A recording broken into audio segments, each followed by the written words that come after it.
ప్రస్తుతం కురుస్తున్న భారీ వర్షాలకు విజయవాడ నగరం అతలాకుతలం అవుతున్న సంగతి అందరికీ తెలిసిందే.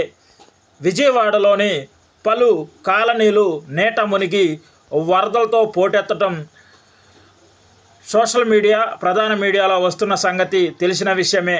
ఈ నేపథ్యంలో ఎంఆర్పిఎస్ అధినేత మందకృష్ణ మాదిగ కూడా తన శ్రేణులకు వరద బాధితులకు సహాయం అందించాలని, వారికి అండగా నిలవాలనే పిలుపుతో మాదిగ మహిళా సమాఖ్య నేతలు సైతం దీనికి ముందుకు వచ్చారు.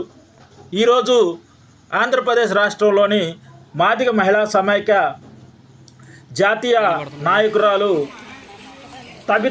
నంబూరి తబితా మాదిగ ఆధ్వర్యంలో మాదిగ మహిళా నేతలు సుమారు 200 మంది వరద బాధితులకు ఆహారంతో పాటు